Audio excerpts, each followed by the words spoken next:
Friends, आज हम बात करेंगे फ्यूचर ग्रुप डील की और साथ में हम बात करेंगे रिलायंस इंडस्ट्रीज़ की।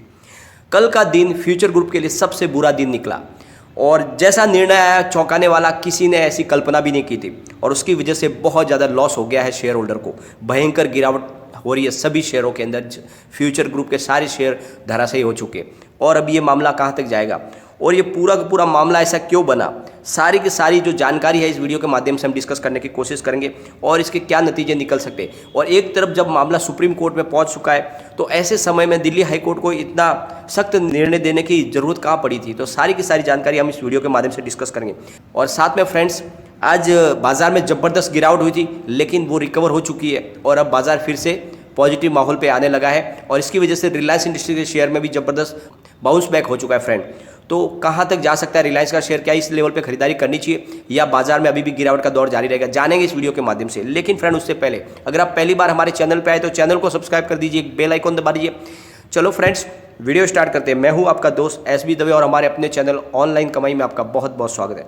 फ्रेंड, जैसे कि आपको पता ही है, कल सुप्रीम कोर्ट में भी फैसला आना था और दिल्ली हाई कोर्ट में सुनवाई थी, उसकी भी कार्रवाई आगे आनी थी। तो सुप्रीम कोर्ट ने तो इस फैसले को आगे टाल दिया है। उन्होंने अप्रैल के लास्ट वीक में इसकी सुनवाई करने के लिए कह दिया है और इस तरफ जो है दिल्ली हाई कोर्ट ने बहुत ही सख्त फैसला दिया है। दिल्ली हाई कोर्ट ने फ्यूचर ग्रुप को बड़ा झटका दिया है। हाई कोर्ट ने गुरुवार को फ्यूचर रिटेल और रिलायंस इंडस्ट्रीज के बीच हुए सौदे को 24,713 करोड़ के सौदे को अस्थायी रूप से रोक दिया है। साथ ही सिंगापुर की मध्यस्थता अदालत की ओर से पिछले साल दिए गए आदेश को बरकरार रखा है। हाई कोर्ट ने कहा है कि फ्यूचर ग्रुप ने जानबूझकर मध्यस्थता अदालत के आदेश का उल्लंघन किया है। बहुत बड़ा एलिगेशन लगाया गया है।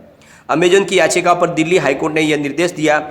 134 पन्नों के निर्देश में हाईकोर्ट ने फ्यूचर ग्रुप के प्रमोटर किशोर बियाणी और ग्रुप से जुड़े अन्य लोगों की संपत्ति जब्त करने का निर्देश दिया। बहुत ही बड़ा सख्त निर्णय लिया गया है, यानी सारे ग्रुप से जितने भी लोग जुड़े उनके प्रॉपर्टी को जब्त करने का आदेश दे दिया है। इसके अलावा फ्यूचर ग्रुप के ऊपर 20 लाख का जुर्माना अलग से लगा दिया है।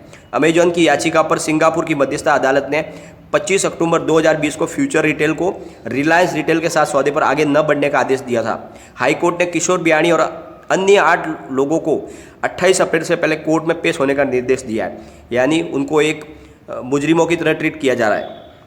रिलायंस इंडस्ट्रीज लिमिटेड ने अगस्त में किशोर बियाणी के फ्यूचर ग्रुप को खरीदने की घोषणा की थी। यह सौदा 24,713 करोड़ में हुआ था। इस सौदे के तहत फ्यूचर रिटेल, होलसेल और लॉजिस्टिक और वेयर हाउसिंग का कारोबार रिलायंस को मिलने वाला था। रिलायंस रिटेल वेंचर और Reliance retail fashion lifestyle limited ने फ्यूचर ग्रुप के इन कारोबार को खरीदा है। रिलायंस ने देश में रिटेल कारोबार के विस्तार के लिए सौदा किया था। E commerce company Amazon, Reliance और फ्यूचर ग्रुप के बीच हुई डील को रोकने की कोशिश कर रही है। इसके लिए अमेजन ने फ्यूचर कूपन के बीच में उस डील का हवाला दिया है। अमेजन का तर्क है कि 2019 में फ्यूचर यूनिट के साथ एक अलग सौदे में ये क्लोज था। फ्यूचर ग्रुप रिलायंस सहित प्रतिबंधित व्यक्तियों की सूची में किसी को भी अपने रिटेल को नहीं बेच सकता है, क्योंकि ऑलरेडी हमारे बीच में एक ऐसा एग्रीमेंट बना है। अमेजन का कहना है कि हमारे जो भी कंपटीटर है, जिसमें रिलायंस भी शामिल है, उनके साथ में किसी भी तरह की डील नहीं कर सकते, क्योंकि अमेजॉन ने फ्यूचर ग्रुप की अनलिस्टेड कंपनी फ्यूचर कूपन के अंदर 49% का स्टेक लिया था और उसकी वजह से हिस्सेदार बन गया फ्यूचर रिटेल के अंदर अमेजॉन, और उसी के तहत उसने ये सब आगे मामला बढ़ाया। लेकिन उससे पहले सरकारी एजेंसियां लगातार इसको परमिशन दे रही है और उनकी तरफ से इस सौदे को वो वैलिड मान रहे हैं। और रिलायंस और फ्यूचर ग्रुप के बीच सौदे को सेबी की तरफ से मंजूरी दे दी गई है। सेबी ने अमेजन की आपत्ति के बावजूद ये मंजूरी दी है। इससे पहले कंपटीशन कमीशन ऑफ इंडिया यानी सीसीआई ने भी सौदे को मंजूरी दे दी है। हाल ही में फ्यूचर ग्रुप के फाउंडर और सीईओ किशोर बियाणी ने कहा है कि सेबी की मंजूरी के बाद रिलायंस फ्यूचर ग्रुप की डील को 2 महीने में पूरी कर दी जाएगी। किशोर बियाणी ने कहा था कि अमेजॉन के साथ विवाद पर सुनवाई और रिलायंस के बीच डील दोनों साथ में चलती रहेगी। रिलायंस और फ्यूचर ग्रुप की डील के विरोध में अमेजॉन ने सिंगापुर इंटरनेशनल आर्बिट्रेशन सेंटर का दरवाजा खटखटाया था। अदालत के एकमात्र मध्यस्थ वीके राजा ने अमेजन की याचिका पर डील पर रोक लगा दी थी। हालांकि अभी अंतिम फैसला हुआ नहीं है। अब इस मामले की सुनवाई 3 मध्यस्थता पीठ कर रही है, जिसमें एक फ्यूचर ग्रुप की तरफ से है, एक अमेजॉन की तरफ से और एक तटस्थ सदस्य है। और अभी इनका जो फैसला है आना बाकी है। और इससे पहले अमेजन की याचिका पर सुप्रीम कोर्ट में भी फ्यूचर रिटेल और रिलायंस इंडस्ट्रीज के बीच सौदे की सुनवाई हो रही है और सुप्रीम कोर्ट ने भी दोनों कंपनियों को आगे की प्रक्रिया को रोकने का निर्देश दिया। साथ ही एनसीएलटी को भी आगे की कार्रवाई जारी रखने, साथ में अंतिम फैसला नहीं करने का कहा। सुप्रीम कोर्ट ने रिलायंस और फ्यूचर ग्रुप से जवाब मांगा है। और फ्रेंड्स, सबसे बड़ी बात यह है कि इससे पहले जब दिल्ली हाईकोर्ट ने इस मामले को सुनने के बाद में कह दिया था कि डील वैध है और इसको आगे बढ़ना चाहिए। और उनकी तरफ से एक और पहले दिल्ली हाईकोर्ट की तरफ से एक बहुत बिंदु कहा गया था कि जिस तरह से अमेजॉन इस मामले में अपनी टांग अड़ा रहा है, उस हिसाब से ऐसा लग रहा है कि अमेजॉन फेमा और एफडीआई के नियमों का उल्लंघन कर रहा है, क्योंकि वो एक तरह से फ्यूचर ग्रुप के ऊपर कंट्रोल करने की कोशिश कर रहा है, जो हमारे फेमा और एफडीआई के नियमों का उल्लंघन समझ में आ रहा है हमें। तो इस तरह से जब एक टिप्पणी दिल्ली हाईकोर्ट की तरफ से कही गई थी और अब जाके उस मामले को पूरा पलट दिया गया है और पूरा का पूरा इल्ज़ाम लगा दिया फ्यूचर ग्रुप के ऊपर और किशोर बियाणी के ऊपर कि उन्होंने एक गैर कानूनी काम किया है, जबकि उन्होंने सिर्फ अपनी कंपनी को बचाने के लिए ये सब किया है। अगर कोई दूसरा उसकी जगह पे होता, किशोर बियाणी की जगह पे, तो अपने आप को दिवालिया घोषित कर देता और आराम से ज़िंदगी जीता, लेकिन उन्होंने ऐसा नहीं किया। उन्होंने अपनी कंपनी को बचाने की कोशिश की, साथ में उसके साथ जुड़े हुए लाखों लोग जो उसके कर्मचारी है और साथ में जो उनके कर्जदाता, जो देनदार है, उनके जो शेयर होल्डर है, उनके सबके हितों की रक्षा के लिए उन्होंने अपने बिजनेस को किसी और को बेचने की कोशिश की, ताकि जो बचा हुआ बिजनेस है उसको आगे चलाया जा सके और जिसका जो पैसा है उसको दिया जा सके। तो एक अच्छा निर्णय लिया गया था और एक अच्छी मिसाल कायम हो सकती थी, लेकिन उसके बावजूद भी दिल्ली हाईकोर्ट की तरफ से जो फैसला है वो बहुत ही ज़्यादा चौंकाने वाला है और एक तरह से उनको मुजरिम साबित कर दिया गया है और उनकी संपत्ति को जब्त करने की बात कही गई है। लेकिन अब मामला सुप्रीम कोर्ट में है और अप्रैल में इसकी सुनवाई होगी। तो सुप्रीम कोर्ट सर्वे सर्वा है, दिल्ली हाई कोर्ट से ऊपर उसकी जजमेंट है, तो ये सुप्रीम कोर्ट से जो भी फैसला आएगा उसी के ऊपर आगे अमल हो पाएगा। लेकिन फिलहाल उसका जो लॉस है वो ज़बरदस्त हो रहा है फ्यूचर ग्रुप के शेयरों को, ज़बरदस्त आज तूफानी लॉस हो गया, क्योंकि ऑलरेडी सबके ऊपर सर्किट भी बढ़ चुका था, 10% के सर्किट लग गए थे और इस वजह से शेयरों की धुलाई ज़बरदस्त हो गई है।